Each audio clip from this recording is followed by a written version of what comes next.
Hey everybody, I'm John Finn, and welcome back to my unboxing and reviews. Super duper excited about this one. This time we got Wun-dar. We're not going to waste any time. Let's get this bad boy open. We're going to do the whole unboxing. We're going to take it out of this box. Just got it delivered maybe 30 minutes ago. We're going to take a look at the outer box, then we're going to open that, take a look at the packaged figure, and then open that, take a look at the figure itself. Stay tuned.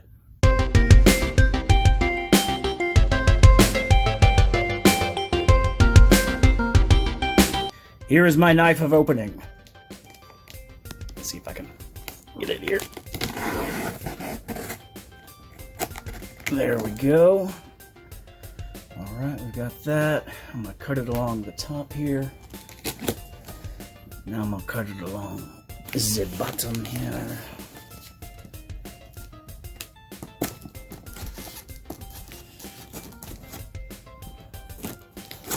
Now, you may want to be more careful opening this if you're a mock collector, because the box, from what I understand, is pretty special. But I'm not a mock collector, so I open with what I would imagine. Alright, looks like she's packed pretty good from MotU Creations. We got all this packaged stuff. We're just going to pull this aside, toss out that carnage. Here you can see in package, this is a lot smaller than I expected it to be. I'll get rid of this big box real quick. Okay, here we have Wun-dar in the outer box packaging. Some pretty cool art here. I gotta say, I kind of like it. It's kind of like a pen or pencil sketch of him here on the front, or I don't know, maybe it's the back. We split to the other side and we get another cool action pose of Wun-dar, this time with his sword and his laser gun and his cool Zodak-like armor.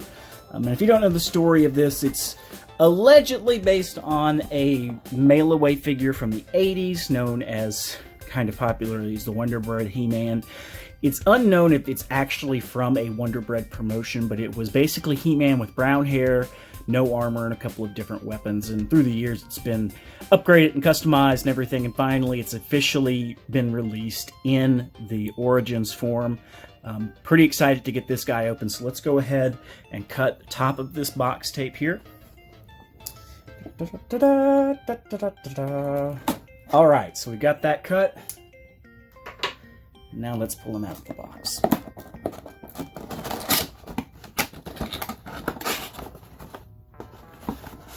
Nice, unpunched. I like it. And there he is, ladies and germs, Wun-dar. Oh, he looks magnificent in package. It's got this nice artwork of him right here on the front, his laser gun and sword. It's pretty much the exact image that we had on the outside of the package, except it's colorized and a little bit finalized. Looks like it's got a mini comic back there, and we look at the back artwork, and it's just fucking epic. There's no cross-sale, there's no anything but artwork back here, which means I'm going to do my best to preserve this card as I open it up. You've got Wun-dar here with, I guess that's the Eternian Goddess. I'm not sure exactly who this is in the background, but she's looking cool with her bow and arrow. And then you got all these cool skeleton warriors. I really hope we get a multi-pack of these skeleton warriors. That'd be the perfect army builder. It would just be really cool to see those come out in the Origins format. But we'll see. They've been putting out a lot of cool stuff lately, so we'll see if those eventually come to the market, but I don't know. It'll probably be another SDCC exclusive or something really hard to get.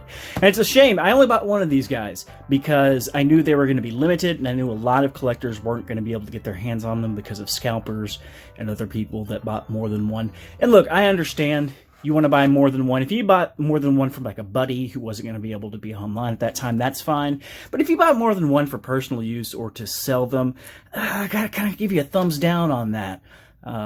This is one of the few figures where I'd say you gotta shit or get off the pot on whether you're going to be an open collector or a mock collector, because there's so few of them, and I think it's more important that we make sure everyone gets, there's many people who want one gets one for their collection without having to pay out the damn ass for it. So if you're buying multiple of these and selling them, or just for your own personal sake, don't do that anymore. Please, please, please.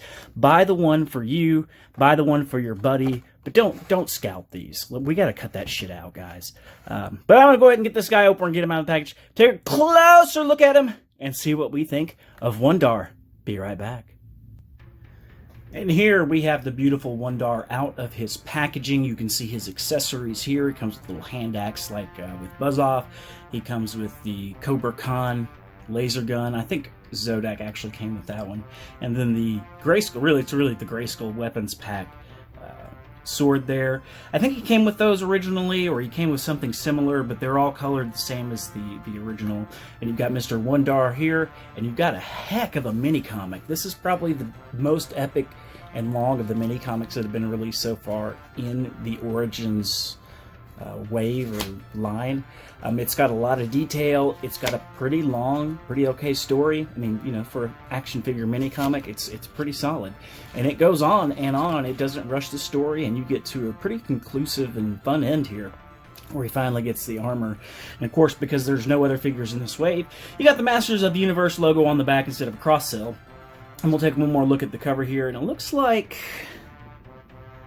I don't know what that character is there, but I hope we get him in Origins. He looks bad A. And of course, you can see the Skeleton Warriors there in the background to go with it. But that's really cool. I dig this.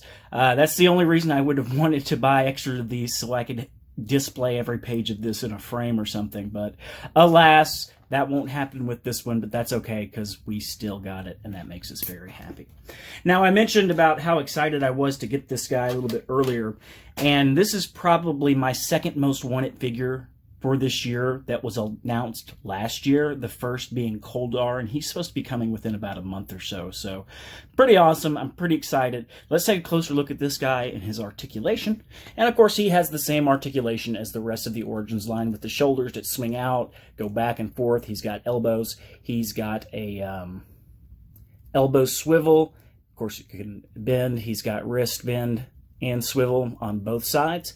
You can twist him at the waist. His legs can go out. They can go forward and back. His knees can bend. He has a boot cut, and his foot is on that famous Origins ball joint. Of course, his head is the same. All these pieces are, of course, modular. You can switch them out with other figures as you'd like. I don't know why you'd want to on this one, just because it's such a cool figure on its own, but that is something that you can do. And of course, he can hold his weapons. Yes. Take a closer look. It's got that vintage He-Man head sculpt, which I really like. I'm glad that they brought this back. I do wish they would have made a few more with the older Origins head sculpt, that kind of Filmation look to go with the Faker and stuff like that, but they didn't, and that's okay. We still got, you know, some pretty good ones. And now we're back to this vintage He-Man. Of course, you can see he's got the brown hair instead of the blonde or the dirty blonde. He's got a bit of the Zodak armor here, only it's black instead of red. Pretty good detail on here. A lot of sculpting going on. I dig that. Paint looks pretty clean. I don't see a whole lot of mistakes or marbling in it. One small gripe, I do wish it had a place to put the sword or other weapons a little bit more officially, but since they probably didn't want to do a new sculpt for this one very limited run figure, that didn't happen, which I understand. It's fine. It's just a little bitty nitpick that I have with it. He stands really well. He articulates super good. He comes with some pretty cool accessories. Let's take a look at this sword. Now, I think this sword actually is a little bit different from the Grayskull sword, because the Grayskull sword handle is a little bit shorter. It doesn't really fit the male character hands that much. It fits the female character hands much better. And I think the handle's a little bit fatter as well, and it kind of makes it hard for them to grip it. But he grips this one just fine. Let's see if I can get him to stand with everything. Yeah. He stands perfectly fine. This is a sick-ass figure, guys. If you're a completist and you weren't able to order him, I'd say he's worth. I would pay maybe $35 for this guy, $40 if you can find him for that cheap. I absolutely recommend, especially with all the special packaging and artwork that it comes with. No longer mini comic. He was more than worth the $17 that I paid for him. But I also think that you'd really get a lot out of him, even if you had to pay extra. So keep that in mind if you're a completist. I think it's worth a few extra bucks. Good luck finding him for that, and if you can, I say grab him. I absolutely say grab them. And remember, keep collecting the way you like to collect, whether that's keeping your figures mock, opening them for display or for play. However you like to do it, it's the right way to do it, and if anybody else tells you otherwise, tell them you're going to send them back in time to Wun-dar and let him take care of them. Yeah. And please, please, please, please, on these limited run figures, guys, please buy only one for yourself. You can buy more for your buddies, but don't buy more for display or opening. Just make the decision when you're going to buy them, whether you're going to open them or not, and go with it. Especially don't buy extra of these to scout them. That's just shitty. It keeps these toys out of the hands of collectors, and it just makes it a real chore to collect things like this. I'm super lucky that I was able to get him, and if you weren't able to get him in that run, I'm really sorry. I hope they release some kind of a retail variant of him eventually. They have been doing that with a lot of the figures. I don't know how they change him or whatever, because they would have to make some changes. But if you can get your hands on him, I highly recommend them. He's a cool figure. He's got a cool history behind him. He has never had an official retail type release in his first releases in the Origins. Otherwise, he was a mail away. There was a classics version, but that isn't in the same buck as the vintage figures, or the same style buck, we'll say, as the vintage figures. If you like this video, if it helped you out, maybe give me a like and subscribe. I'd greatly appreciate it. I'm trying to reach 250 subscribers by the end of 2022, and if you could help me out, I'd just really appreciate it. But until next time, I'm John Finn. I'm out.